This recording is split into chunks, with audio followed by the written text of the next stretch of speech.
for this morning, I want to start the lecture segment by asking a question. The question is, are you a somebody or are you a nobody?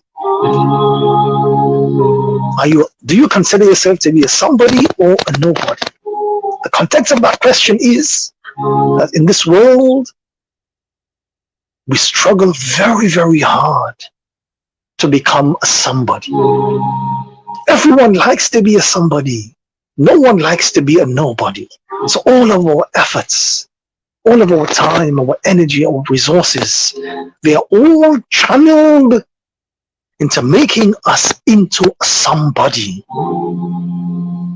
Simply because everyone likes a somebody. No one likes a nobody.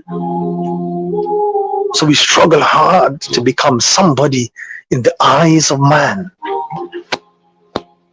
But have you spared a moment to reflect on who am I in the eyes of my Creator? All of our efforts are on trying to become a somebody in the eyes of man. But what have you become in the eyes of the Creator?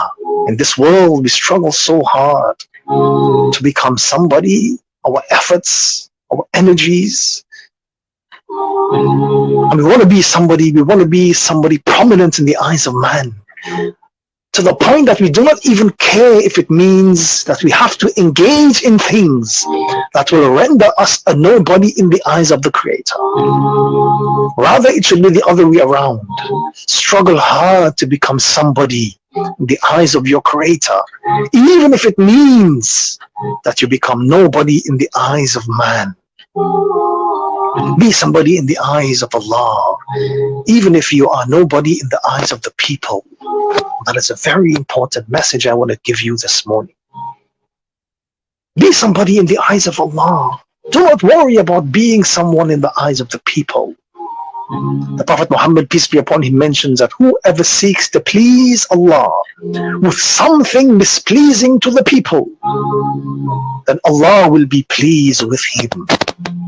On the other hand, whoever seeks to please the people with something displeasing to Allah, then Allah and the people will both be displeased with him.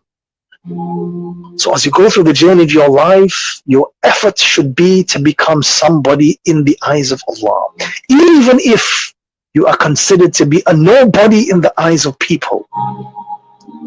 The Prophet Muhammad, peace be upon him, spoke about a particular individual in one of his traditions. He mentions رُبَّ أَشْعَث, that there are many disheveled folk, مَدْفُوعٌ بِالْأَبْوَابِ, who are turned away from the doors of the people. لَوْ أَقْسَمَ عَلَى اللَّهِ لَأَبَرَّأَهُ, if they were to take an oath, if they were to swear an oath in the name of Almighty Allah, Almighty Allah will surely honor their oath. Because of what?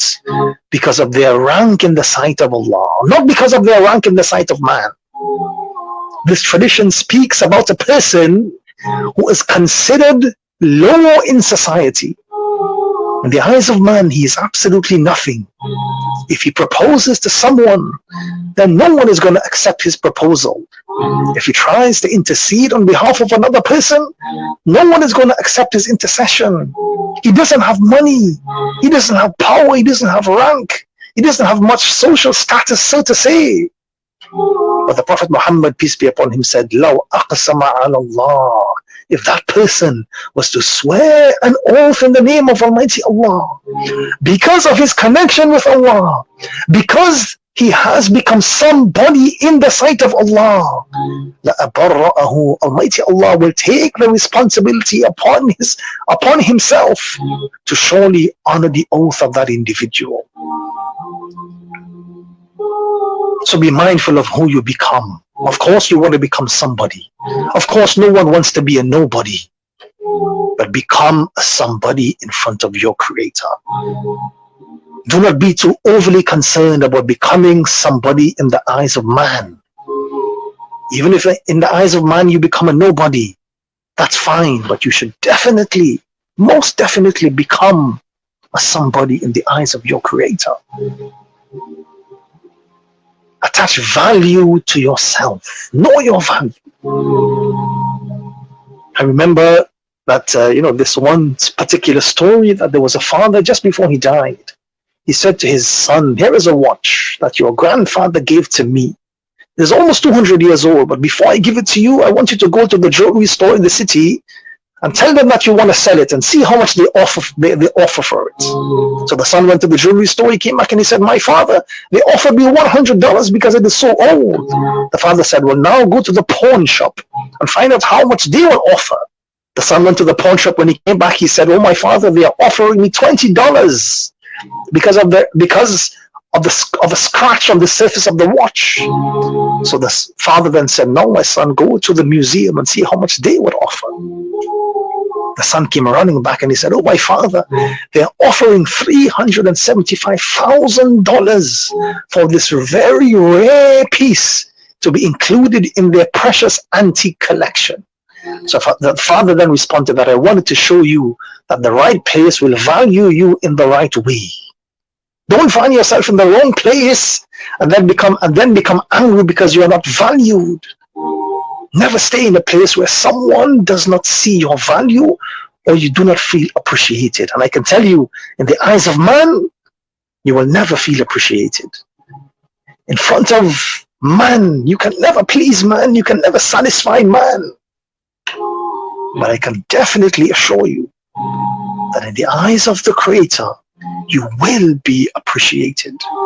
So know your value, know your worth.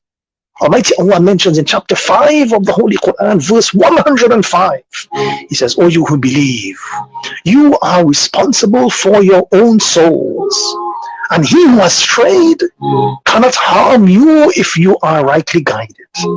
So Almighty Allah is your return, all of you, and He will inform you of all those things that you used to do in this world. So you can never please man. There will always be critics. There will always be people who somehow will always find some fault in you. As much as you try to be perfect, there will always be that person there who can find some mistake or some fault of yours. Don't seek retribution in the eyes of man. Don't seek to please man. Rather, seek to become somebody in the eyes of your Creator. Forget people. Forget trying to become somebody in the eyes of man. If, however, you strive to become somebody in the eyes of your Creator, you will automatically become somebody in the eyes of man as well. If, however, you fall in the eyes of your Creator, even though you might be somebody momentarily in the eyes of man, eventually you will fall in front of man as well. So your efforts should be geared towards becoming somebody in the eyes of your Creator, because if you do, automatically you become somebody in the eyes of man. If not, then you fall in front of the Creator and you also fall in front of man as well. So become somebody. Don't become a nobody, but become somebody in the right atmosphere. Become somebody to the right being, and that being will definitely elevate your status in this life as well as in the life of the hereafter as well.